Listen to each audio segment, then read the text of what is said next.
Hello, hello, hello, and welcome to episode number 3 of Valhalla Bound. You've got Bearded Joe and Basic Jason coming in hot.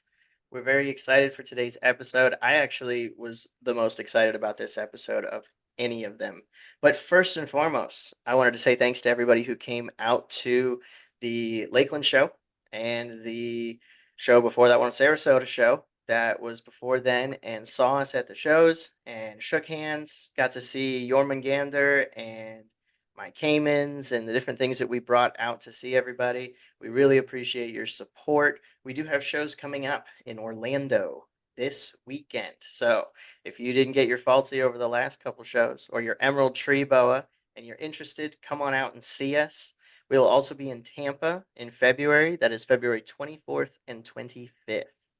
So there have been a couple of people who stopped by, and actually quite a bit of people that stopped by and love to come up, take pictures with, and hold Jormungandr, which is my big female water cobra.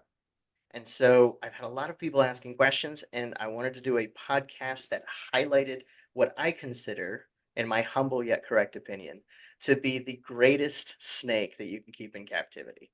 So we wanted to highlight water cobras today. Now, Jason, you have two water cobras, correct? Yes, I've got two high yellows. High yellows. Now, that there in and of itself is a little bit of a controversial statement to a friend of mine, but there are different colors throughout the water cobras. So yours are high yellow. I believe your male has so much yellow and such a reduced pattern, he looks almost white in pictures, correct? Oh yeah, he shows up white. You would be if I told people it was an albino, I think you could get away with it. You probably. I mean, if I saw him in the wild, I would have grabbed it and assumed that Yeah, was I an mean it's albino snake. very little black on it, if any. Browns or blacks or tans. It's mostly yellow to white. That's really exciting. I can't wait to see what you make with those two. I was lucky enough to reproduce my false water cobras last year, finally, after a year of attempting to breed them, only to find out that I had two females, which, despite it being 2024, doesn't work. So I am unable to make them that way and had to find another boy. Thankfully, my buddy Zach Lauman came in clutch and got us Apocalypse, who was able to breed with Tora and Jormungandr. And we got, I think, 17 eggs from one and 13 eggs from the other. It was their first round, so not all of those eggs made it right off the bat, but we did have really high hatch rates out of both of them, and now we have those babies available. Super exciting. Oh, they're amazing too. I mean that they're they're rapidly becoming my favorite species. It's one of those things that almost everybody who comes up to the show either wants to see her, even if I don't have her out, they ask. They're like, "Did you bring her? Where's she at? Can you bring her out and let us hold her?" And I go, "Yeah, yeah." And I'll pass her over and let people hold them. But I get so many people that come up at the show and they go, "What is that? Is that some kind of morph of bull snake? Like, is that a coach? What am I looking at here?" And I get to explain it to them because most people haven't seen one in person. They may have heard the name or seen a baby one, but they look a lot different as they get older. Especially we should mention, especially yours, which is huge. Right. She's extra large. I bought her from another friend of mine who no longer breeds falsies, but Bob Long used to be a pretty significant producer of them back in the day, and he had a male named Clyde who was pushing the 10-foot mark. He was pretty close to it, and he was a monster. So when I saw that, and he was also almost solid like silver. Like he had lost most of his pattern as he got older. And I saw him and immediately was like, I need that one. I need one of those. So I made sure to buy a female from him and got like her grown up, which they grow really quickly. We'll go over that when we go over their Oh. care and things. But she's pushing the 8 foot mark and she's really large.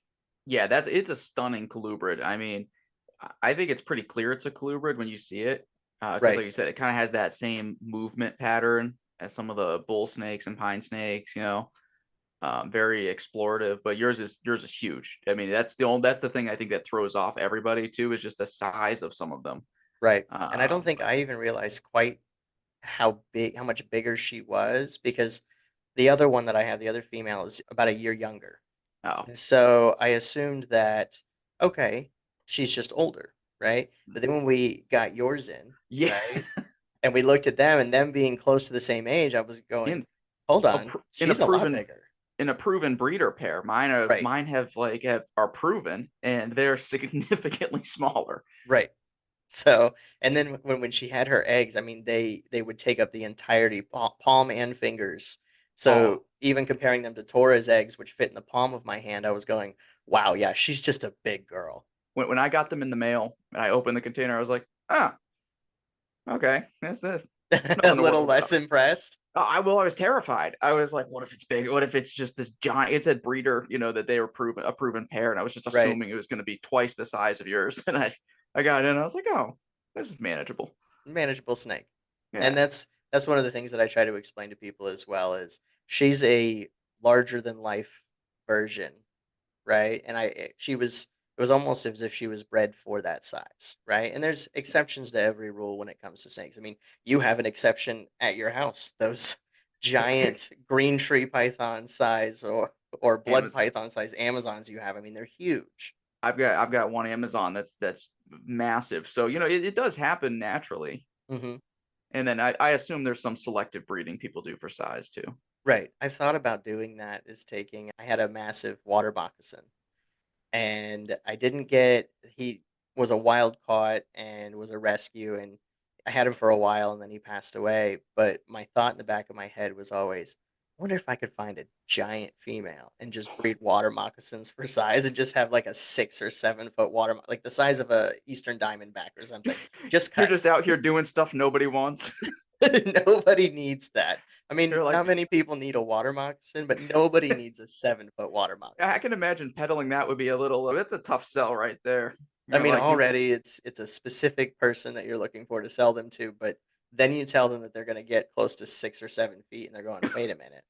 Now, maybe you can inform me a little bit because I've heard a little bit about those snakes. I hear that their scales are like insane to touch. Not that you've Yeah, ever touched one, not that I've but ever tailed one. I would use hooks, right? after it passed away and you touched it, I hear the scales on it are like just It's ridiculously like gritty. sandpaper. Yeah, that's what I've heard. Yeah, it's like 40 grit sandpaper. It's Oh, really healed. I wouldn't call it sharp or rough. That would be more so like bush vipers mm, or the keeled scaled, like arboreal venomous species that have the really okay. like peeled up style scales.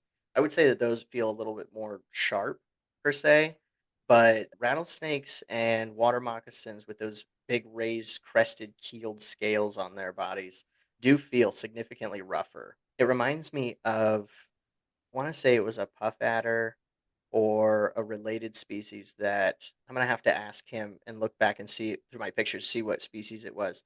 He had one that the scales were so rough on it that when it would like coil up on itself and like get nervous and try to like raise up and it would breathe and puff up, you could hear the scales grinding against itself. That's so metal. It was pretty badass, not gonna lie. So let's get into talking about Altsies, my favorite snake. I often tell people that if I had to get rid of everything in my collection, my wife was like, "You get one.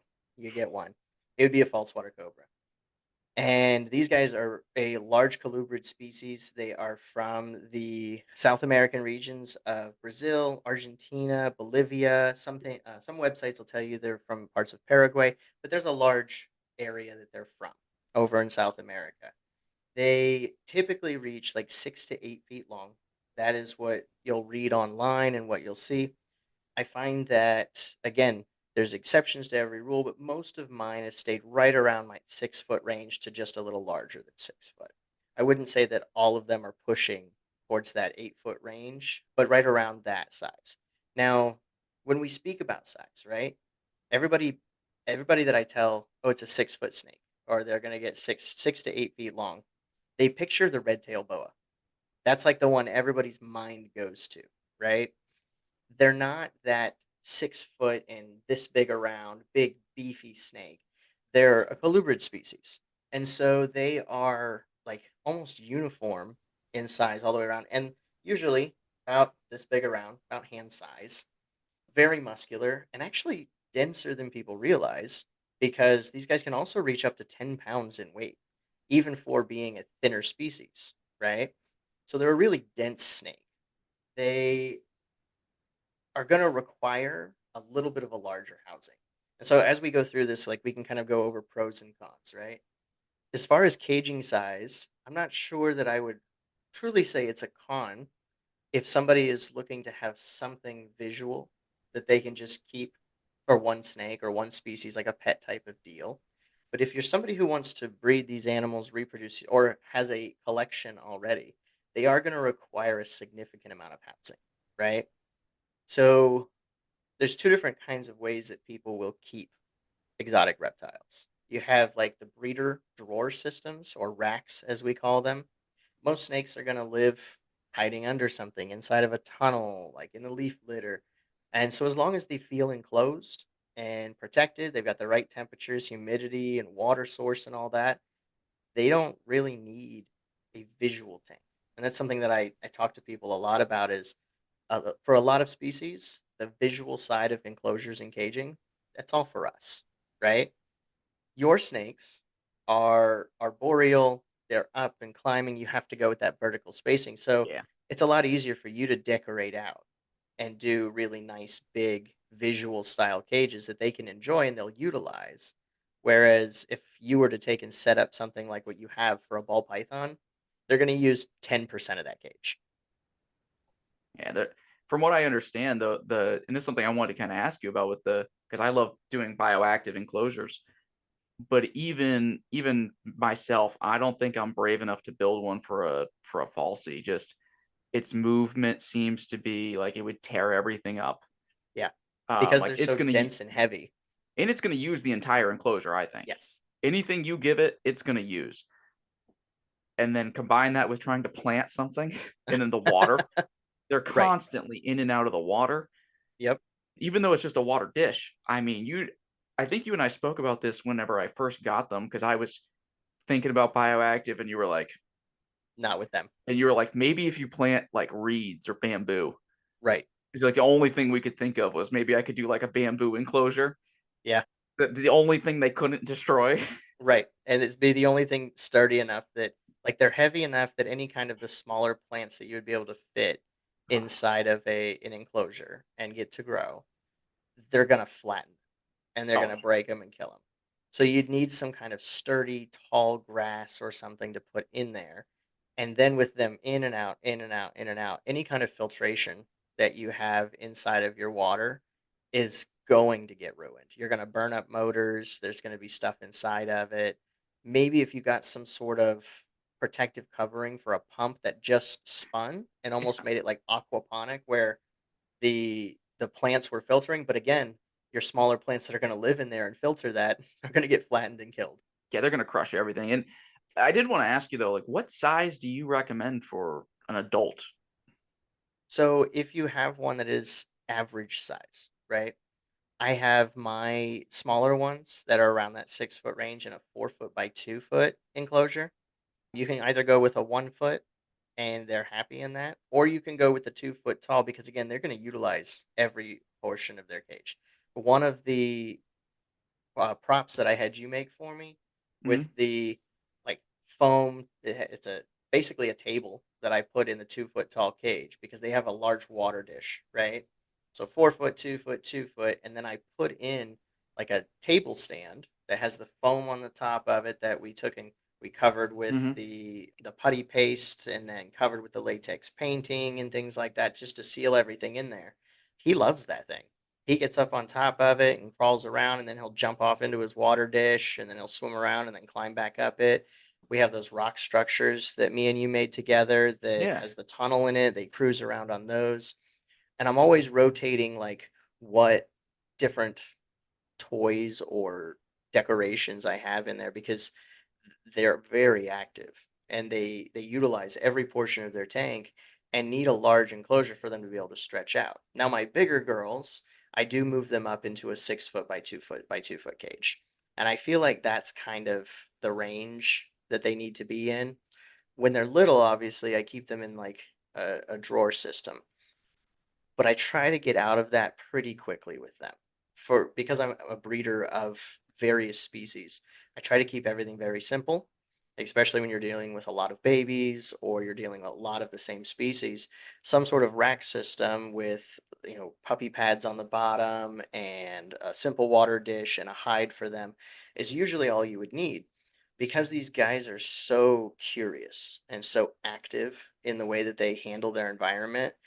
I really feel like they get antsy and nervous and kind of almost just like they want a jailbreak. They want to get out of their enclosure as badly as they can.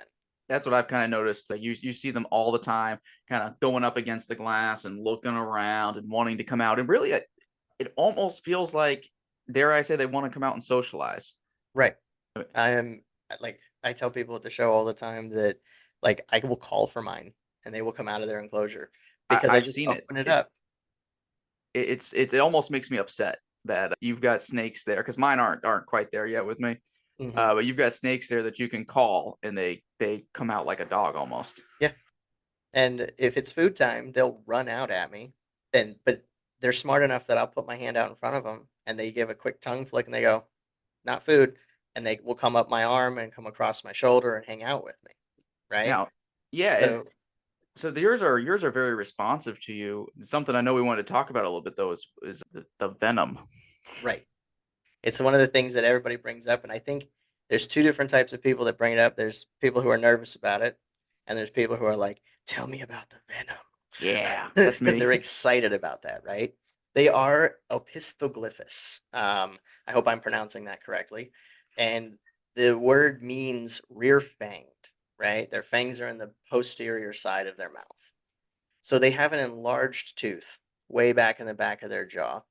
It does have a mild venom, similar to other species that we keep in captivity, like hognose snakes, vine snakes, mangrove snakes were a class 3 species here in Florida for a long time, and then they added them to the venomous colubridae list. That's the Boega family, which made me very upset because at the time I didn't have my licensure back and I had to get rid of them. So that was a sad day for me because I worked really hard to get those eating. But as far as I have experienced, like when you read online, everybody can have a different reaction to biologics. And I'll try not to get too scientific on this because as a nurse practitioner, biologics is my specialty. So anyone can have any number of reactions, and everybody's body is a little different, right? So you can have an allergic reaction to the venom. And you can get a lot of swelling and hives and tongue swelling like you can to any medication, right? You take a new pill the doctor orders you and oh my god, I'm itchy. That can happen to anybody. So this is the same thing. It's like a medication that they can administer to you and you can have a bad reaction. However, most people who don't have an allergy to it will have like minor bleeding. So it's an anticoagulant that basically thins your blood and shuts off a portion of your blood that allows coagulation. The same thing is found in like leech saliva, and that's how they're able to stick their proboscis into you, and then it dilutes the blood and prevents it from clotting so they can keep slurping it out. These guys are not vampiric, and so they're not doing that, but it is utilized for them to either immobilize or to euthanize their prey items so that they can eat them and they don't get away from them. Because they spend a lot of time in and out of the water and around the water's edge, a lot of their prey items that they're going to find are going to be very slippery. And they need them to be immobilized, whether it's a fish, a frog, or whatever it is, they need it to stop. However, I don't know why they need it because these guys don't even wait for things to die before they eat it. They I, are I, shoving food down as fast as they can, the fastest eaters I've ever had. and you kind of mentioned it though, that they'll eat anything. Literally anything. I've not seen them refuse a type of food. They'll Mhm. refuse meals occasionally, depending on the pregnancy and Right. other issues. But I've Shedding never seen one occasionally. refuse a type. Nope. I have fed them fish. I have fed them frog legs. I have given them chicks, quail, rats, mice, soft furs, hamsters, gerbils, and other pretty Now much you, anything. My I've joke that I make with them is if I drop styrofoam quick enough, she'd try. She'd try for it. because I've never been bit by one. I've never been bit by any rear fang snake. I have a hog nose. I've got the false waters. I've handled them. But I've never been bit. I've Mhm. never. I've somehow lucked out. None of mine are aggressive, and no feeding accidents have occurred. But I've seen you Yes. dealing with that one particular one that you have. Tora, And my dear, my it dear honestly, sweetheart. yeah, it didn't seem like an issue at all. No, Tora was. I received her when she was a little bit larger, and she was not handled as often as I would have liked to when I got her. I was in the middle of my nurse practitioner program, so I was very busy and buried in schoolwork, and so I didn't get to spend as much time with her as I did with Tora. So she acts a little bit more like your typical nervous wild false water cobra. Now she's not as And bad as a true wild. and I've seen you handle her a dozen times, and Hmm. only once out of them Right. was it even an attempted bite. Right. And that So one time she hooded up, she tail whipped, she did all the signs of like, dude, not today. And I was like, you're getting a bath anyway.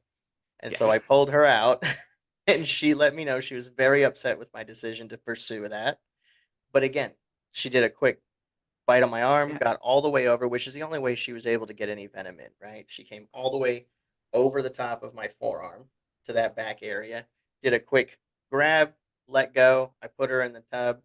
And then instead of just having those little pinpricks of blood, where I would normally have like pinpricks of blood from a bite, mhm. and then it would just stop immediately, it starts to run because that blood is thinner there and it starts to run down my arm and it looks horrible. And then you take and you wipe with a paper towel, you hold it on there for a few minutes or you put a bandage on it and then it stops. And it honestly, for me, watching that, it didn't seem nearly as bad as the arboreal species, Oh no. or even like a, I hesitate to even say like a rat snake. It didn't seem like a bad bite though. No. Well, they don't have huge teeth. No. They Like, don't have really large fangs. The one on the back is like if you open up their mouth, I can do it with Yorma next time you come over oh yeah, I or want to see it. and like we can open up her mouth and I can show you the inside and you'll see like the normal like all the little straight Yeah. teeth or slightly curved back teeth and then in the back you'll have this one larger tooth that just kind of sticks straight out. It's actually like positioned different than all of Ah, the other teeth and you can see it like way back here by the edge of her mouth. because I don't Um even like when I'm talking to people about these snakes, I don't even bring up getting bit, because all of the ones that I've handled, including the one that you have, mhm. they've all been tolerable. And for the Like, most part, they have like those other defense mechanisms and those other intimidation tactics that they utilize. The hooding up that everybody asks about, they'll hood up the first third of their body and they turn sideways like they don't stand up like my monocle does. They stand up kind of sideways like a hognose will where they flatten out and it's swivel. hilarious. It's pretty funny. And if that doesn't get the point across, they will give you a swift crack across the head with that tail. And being a 6 foot, heavy bodied, thick, muscular serpent, it stings. And it's more like getting smacked by an iguana or a monitor lizard will utilize. And that's kind of like their listen, I'm not doing this today, my guy. I'm not having it. So they do those things in anticipation of, and most of the time, people can take those as like, hey, she's not in the mood. Because there are some days my wife wakes me up and is like, hey, come eat breakfast with us and let's go do this and let's go. And I'm like, yeah, let's go. And there are other days where I'm like, no, I not want to today. sleep. I want to sleep. I'm tired. Like, I can't It, do this. and even the tail Uh, whipping isn't a big deal though. Like it seems like, I mean, there are negatives and cons to them, but they're right, really, I never even bring them up when people are talking about purchasing one, or whenever right, you and I are at a show.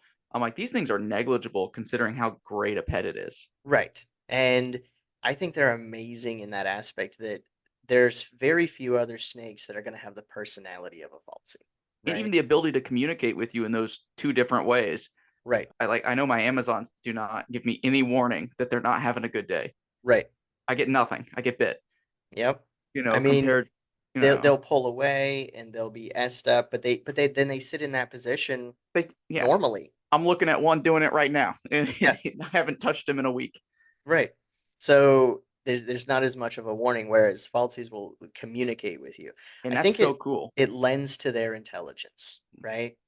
They are one of the most intelligent species I've ever worked with. The only thing that I can compare it to is like the intelligence level of either a monitor lizard or a king cobra. Those are the only Yeah. that's the only other snake that comes like has the same level of trainability and attention to detail and communication ability, right? My falsies will like when I open the door, I can call for them, they'll come out to me. And then a friend of mine that I got Apocalypse from, Zach, he wrote a book on them recently, and it's not specifically on just them, it's on a whole family of reptiles, but he mentions them in a couple of chapters. And one of the tests that they were doing, in which they were actually using color training Yep. and what's a target training, Yep. like they Target do with training. monitor lizards and Komodo dragons and Tegus and stuff. Yeah. tegus, and just so these other like considered higher intelligent species, the snakes got it. They understood what the game was. And so one color meant food and the other color meant a playtime inside a tent with all of these different like interactive things for them to climb on and move through. And a lot of the times they choose to go play. They'd prefer to go and interact and get to go have playtime in the tent over food, which is wild because my falsies love to eat. And That's one of the that's things that something we wanted about to. them. That's something I know you and I both wanted to talk about was feeding. Yeah. So Um, with take it baby, away. right? With babies, when I first got, like, I had these years ago, wild caught ones, and I didn't get to spend much time with them because they would come in and they would all have like this fungal, like, skin disease that would just start eating away at their scales. And it wasn't scale rot like on their belly. It wasn't because they were too humid or anything like that. It was something fungal across the back of their body.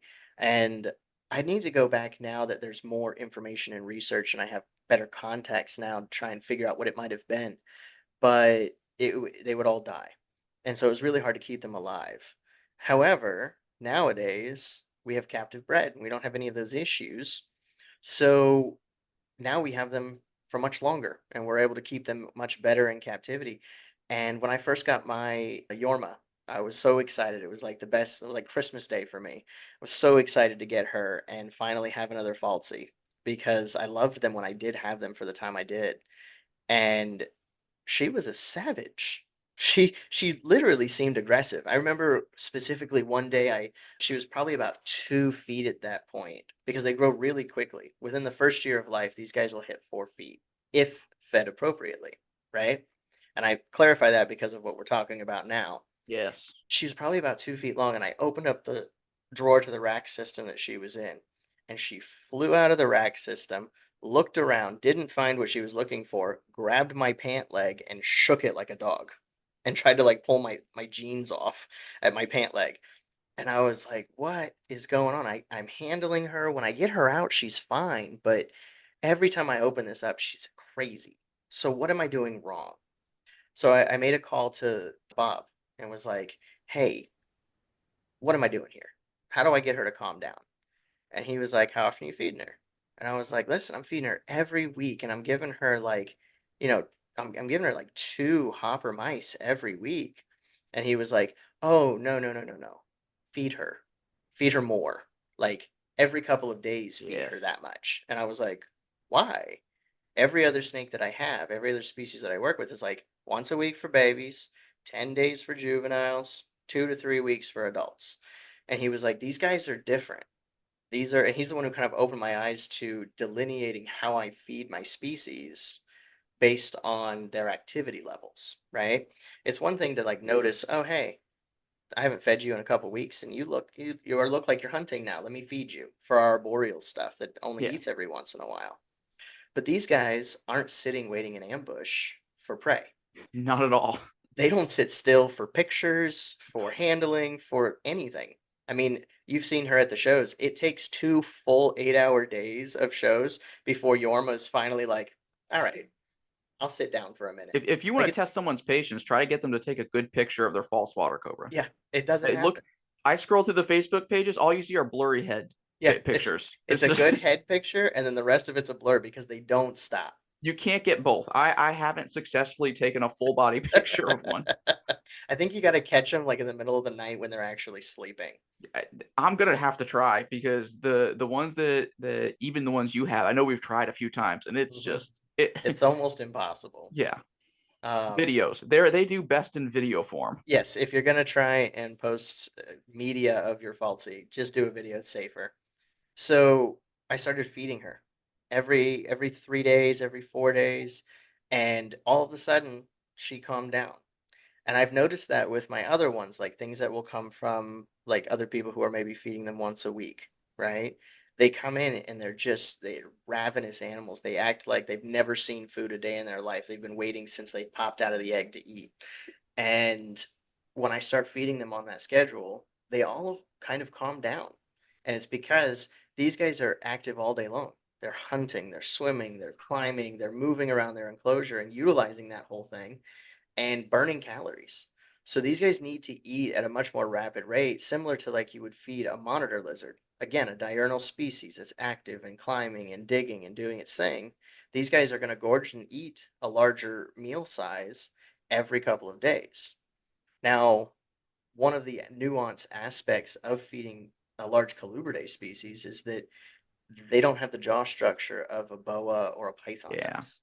So that might lead into partially why they need to be fed more often because they're also eating smaller meal items than you would normally feed. Like Yorma is this big around. She could take a large rat, no problem. Based on the normal thing that we tell people is like, however big around the biggest part of their body Yeah. is, that's what you feed them, right? That's most of the things that you'll learn when you're dealing with other species. Not with these guys. I stick with small rats, weaned rats, and honestly, they'll eat pinkies out of a bowl. They don't care what size it is. They'll wolf those down. And Um, you imagine in the wild, they're just cruising for food all day, every day. they're very opportunistic. So whatever they can fit in their mouth, they're going to try and eat it. Now, that's not to say that she couldn't get down a large rat, but it's definitely more of a struggle.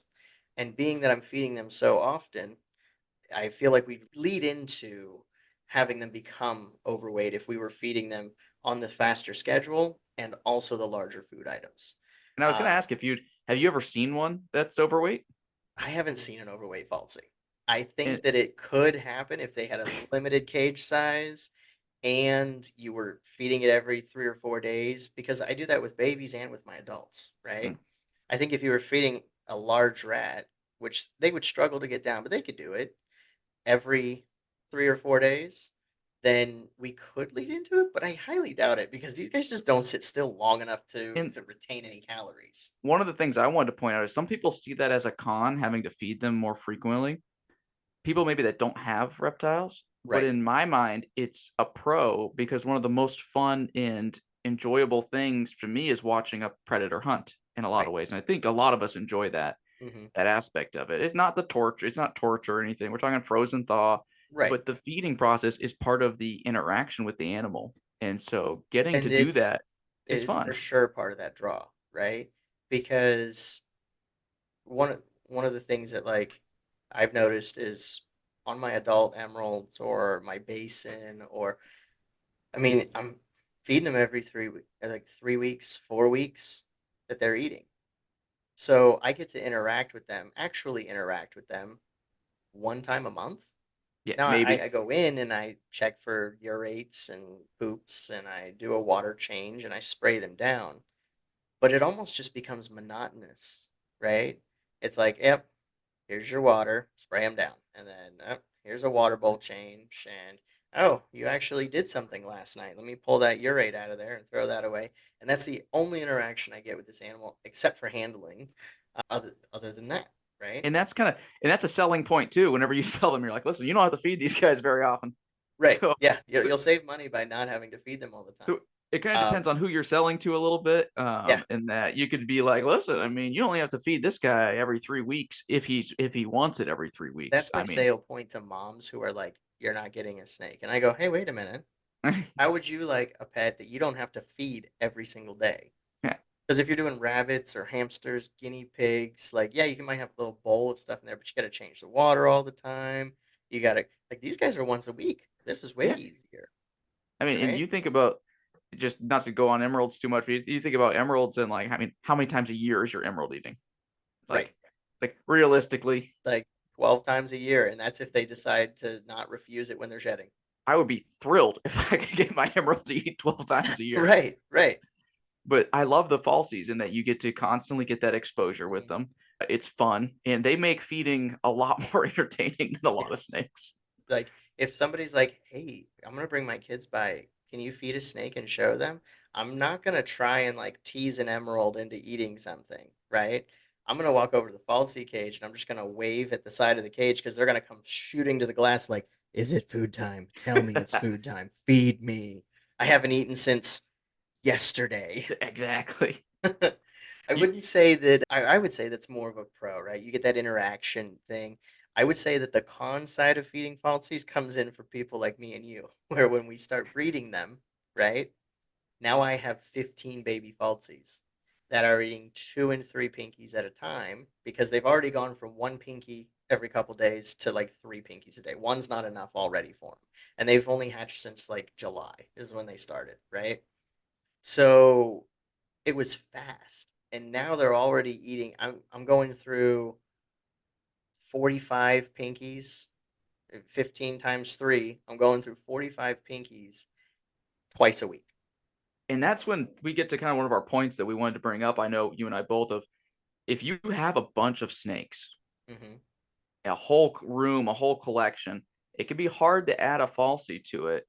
Right. But if you're looking for one pet, I mean, Hmm. obviously you can have more, but if you're really looking for something that you can handle all the time, Right. interact with all They're the not going to time, get stressed out by handling. They, in fact, they enjoy it. They want to come out of their you enclosure. want to build a big enclosure and really take care of something and have a really awesome pet, I cannot recommend from my limited experience with them and then seeing your interaction with them, I Mhm. think they're the best in that I, regard. I mean, and everybody that sees them immediately wants to add them to their list. They're like, "Oh, well, thanks, Joe. Now I need one of those too." Yes. I think if you have a big collection, right, and you might find issues with space just due to the large size of the enclosure. I also think that if you are able to get your enclosure, right? Because even if you get a baby and you start off small, 4 feet in the first year, you're gonna be buying that 4 foot cage pretty quickly, right? But if you can fit it, you can get it in there. One of the perks that I think comes from feeding them is that anybody else in your collection that says, no, not today, because me and you have quite a collection, right? You've got 20 something snakes. I think I'm sitting right around 50 something. Anybody, whether it's a pinky mouse to a small, medium rat, whatever doesn't get eaten, I put it on a bowl and on a paper plate and I present it to one of the falsies and they go, yes, sir. I'll take care of that for you. Don't you worry, Dad. You're not throwing out any food today. I will fix that for you. Without question, they are the dumpsters. Yes. I mean, I Um, used to keep a monitor lizard eye. That was one of the things that I did for my collection was I was like, I always keep one monitor lizard because I know I'm not going to waste any food. If somebody else doesn't want it, they'll take it. Even if it's like too big for them, you can cut it up and put it in there. We have the baby white lip vipers and some of the emerald babies that are eating pinky heads, right? yeah, So what do I do with a leftover pinky body? Give it to a I, th- falsie. I think Falsies we know don't where care this if it is has a going. head or not. And They're gonna eat it, how do you what do you do for their temperature and humidity? I know a lot of people ask us about that because of their region being pretty expansive. right? Kind of what do you keep them at? So the numbers that you'll find online will all have a different range. What I do for mine is I keep the hot side on my big cages at around 95 degrees. It's a little warmer than what most other reptiles that you would keep in captivity are going to require unless you get into bearded dragons and monitors or your Uromastics at Yeah, 130, right? I don't want Um, to talk about it. if you're most other snakes are going to be in that 88, 90, 92 range. I keep my big cage because I have enough room to do a proper heat gradient and they will enjoy going over and basking on that. I found that at 90 they'll go over and bask on it and then at 95 they still go over and bask on it. So it's not too hot for them. And then I let the other side of the cage get down to room temperature of my reptile room, which is right around 78 to 80 degrees. Humidity is supposed to be around 70%. Now, one of the things that we talk about on this channel a lot is humidity because we do all the arboreal stuff. With these guys, I don't spray them. And the reason is they are nonstop in and out, in and out, in and out of that water dish. And they pull that water out with them and they get their bedding wet, right? So around that water dish will be wet, almost saturated, especially if you fill it up enough and then you have a 10-pound snake crawl in there, you're expelling water, right? So with that, I will take and during my spot cleaning and stuff, I will rotate that bedding and I will push it over onto the hot side of the cage and I just kind of circulate it. That way, all the wet stuff goes over onto the hot side and then gets evaporated off and creates humidity within their enclosure. They kind of do their own maintenance when it comes to humidity. Yeah, Um, we've never had any have really bad sheds. I've never had a falsie have a bad shed, not even a baby one. I've never had it get stuck. They shed really well, which is another perk to having them. Other snakes, especially the arboreal stuff that we work with, you Ugh. get a bad shed on one, and it may not come off till next time. It may just be there for a while, no matter how much you soak them. With these guys, they always shed well, and it's partly because they, again, will regulate their own humidity. When it's time for them to shed, they will spend copious amounts of time just sitting in their water dish, and they'll be all blued out. Will they still eat? Let me tell you something. Yes, they will. Blue eyes and everything, they can't see a thing, and I wave it in front of them. They're like, still gonna eat that, and they'll grab it. They'll just sit in their water dish, and then when they're ready, they'll come out and they'll shed off, and then they'll go back in the water dish, and then they'll come back and sit on the dry spot. They're all over the place, but they'll regulate it themselves. The perfect snake. They really are. They're easy, simple. They do get large. They do eat a lot. They do have venom, even if it's not toxic enough to truly injure us. There is that risk factor of having an allergy. But again, I've been bitten way more often by wild caught emeralds and Amazons and green trees than I ever have by any of the falsies.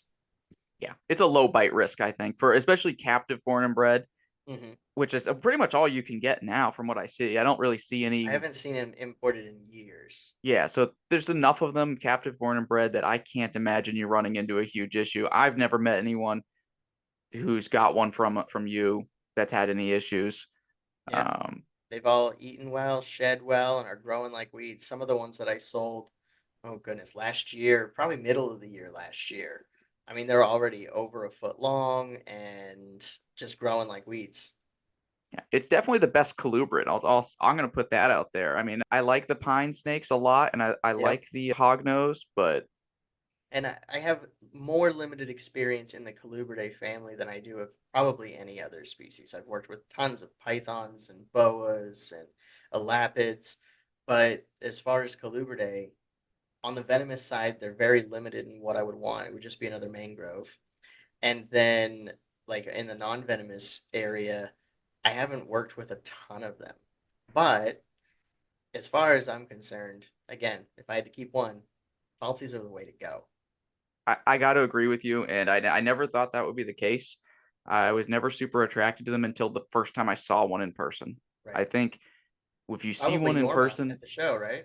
yeah, and it changed everything. Seeing that, seeing the excitement in everyone's eyes. I mean, like, this is just a cool snake, Mhm. and people don't get that with a pine snake or a bull snake. Or like, you're not gonna get that kind of attention. I mean, they're cool I mean, snakes. maybe Don't. at like an art club or a school group or something, you bring Yeah, out a big pine snake, and all the kids are like, "Wow!" yeah. I But mean, in our they're community, cool. where we're dealing with people who they see animals all the time, right? They're not going to get that wow factor from another pine snake or corn snake or king snake Yeah, unless it's a breeder who's excited about a certain pattern. yeah, absolutely. I think they're stunning, and until you see one in person and hold one in person, I think it's really hard to judge. But that first time, that so many people at the shows come by and are like, I need one now. That's a like you talked about the scales earlier. That's another aspect of it. That holding it, right, feeling them, versus a rough, viper scale or like another python or boa where they have kind of the glassy smooth scales, but they still have like you can still feel them, right? There's Yeah. still a texture to it. With falsies, their scales are so large and plated, and the way they butt up against each other that they almost feel like a solid glass tube. They're very smooth, and that's one of the things that shocks people a lot. Is like they feel it and they're like, "Oh, that feels way different than almost every other species that I felt." Oh, completely different. And it, I had a theory about that a little bit. Not a theory. I was just always wondering, like, oh, it's because they're in and out of the water. But then we just talked earlier about the water moccasins. Hmm. And so I don't truly know why. I assume it's because of the fact that they're constantly moving through mud and water and brush. And But and they just need to be smooth for the way the places that they live and the things that I they're mean, falling for through. for how smooth they are and how well they move, they are slightly uncoordinated sometimes, Yes, they don't which get is great traction. They like to fall off of tables and they're one of my favorite species to see. Even when we did the last podcast, I could see yours in the background just just flailing about. doing the slide down, That's one of my wiping the favorite window. elements. I They are call a it their little goofy. windshield wiper maneuver. Yeah, they're a little goofy, and that's a cool element to them as well. Is they're not super serious in a lot of ways. They look like they like to have a good time. Yeah, And I contrast that to the arboreals that are very serious species. yes. You don't get any idea of any jovialness. Right, right. I picture arboreals. They're kind of like an attorney on a very serious case in his Suit, suit, like standing yeah, before the judge presenting. And then Falsies are a little bit more class clowny.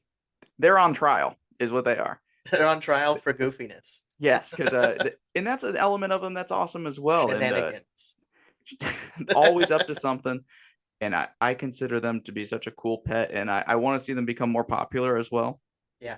That's one of the big things that I've been pushing by producing them here in Florida is, people see Yorma and they really are excited about them, and there's not a lot of options for people who are breeding them across the United I'm States. trying. But yeah, you're doing it, and then I was able to make mine, and I know Zach and Kyle, Bob's not doing it anymore, and then there's a couple of other people further up north that have definitely jumped on the bandwagon with us, and so I'm excited for the group of us to bring about this species and make them a little more popular because I don't know why they haven't become more popular. Even their breeding, if we wanted to take a second and talk about that real quick before we sign out, they don't require any cycling, which is an oddity for compared to the other species where like when I tried to breed green trees, I tried, temperature cycling like normal. That didn't work. Food. I tried food cycling like normal. That didn't work. I tried weather cycling like that didn't work.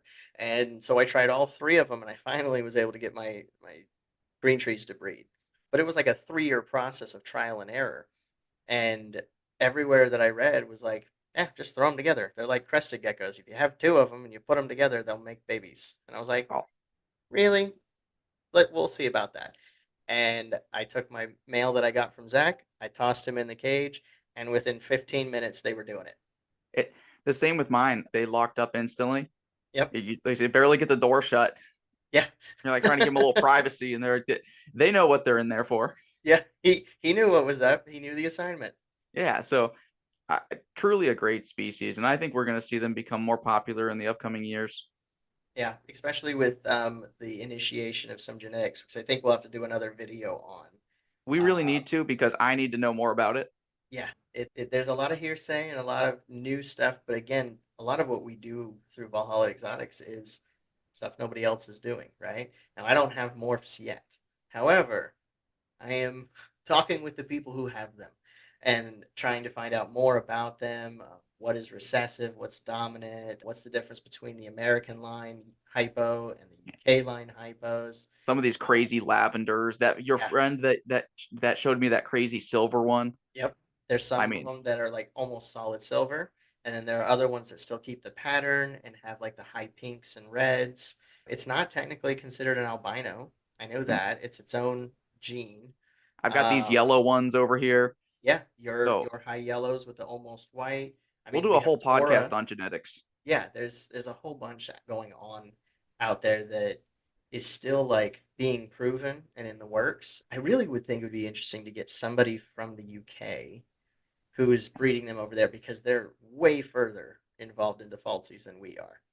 Yeah, Um, I don't want to say anything about it honestly because I don't want to be wrong because the community is so awesome and they produce such cool stuff. But I still haven't done full research into the UK lines, the Americans, the hypo lavenders, and like I said, the line breeding alone. You know, there's enough variance just in line breeding mm, that like you've got my dark side line, right, with Tora, my female who like if you were to just compare Yorma and Tora side by side, you'd be like, wow, Tora must be hyper melanistic. She must have that GHI gene from the ball python community. Like she's so dark. There's very little any other color, and the other color is mostly silver. Then you've got Tora, who's mostly tans and golds. Apocalypse has a lot of silver. Yours are almost all white and bright yellow, like neon highlighter yeah, yellow. And again, none of that is genetic morphology. It's just this one is really silver and this one's really Save it, black. save it for the next podcast. So we're excited to be working on those things and seeing the differences and then finding out and learning more about it.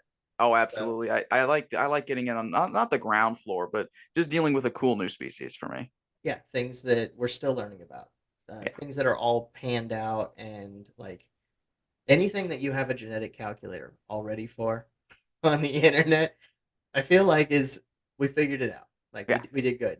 I got Uh, nothing to add to it, Like you there's know? nothing to add. Yeah. Let's move on to something cooler, right? Yeah. Not to say that they're bad, okay? Listen, I love you all, and whatever species you're excited about is I might awesome. say they're bad. But me personally, some of that excitement is figuring out the new things, right? Which is why I like to work with things that don't have all of that, because maybe we can find something cool. So buy more false water cobras so you can fund our projects. Yeah, buy Um, buy our falsies so that we can get more colors and bring more things in the next seasons. yes, please, please, please help our addiction. That's why we do what we do is so that we can feed our own problem Yes. and feed my multitude of false water cobras that are eating me out of house and home. So I think that's a podcast, my friend. Yep. If anybody has questions, comments, concerns, or things that they want to ask about false water cobras, maybe something we missed or didn't cover, or if you would have another species that you would like to see discussed on this podcast here, feel free to reach out to us. As always, this is Valhalla Bound. We hope that you are staying Valhalla Bound and following along with us through our reptile journey. We are also on Facebook, Instagram, TikTok, and all of the social medias, as well as right here on YouTube. Be sure to like and subscribe for that. And go on and follow us on our other social medias. Jason has social medias at. Oh, at Kingside Exotics. Please also leave comments on YouTube. We greatly appreciate them. Yes, we really do enjoy talking to you guys and discussing things with you. Um, we also have a website, valhallaexotics.com, and there is merchandise on there. If you guys would like to wear a Valhalla Bound t shirt or a Valhalla Exotics t shirt or any of our merchandise, and if you show up at the show this weekend in Orlando with one of those on, 10% off of whatever I got on the table. So, I mean, you can buy the shirt off my back, 10% off. As always, stay Valhalla Bound, my friends, and we'll see you on the next episode.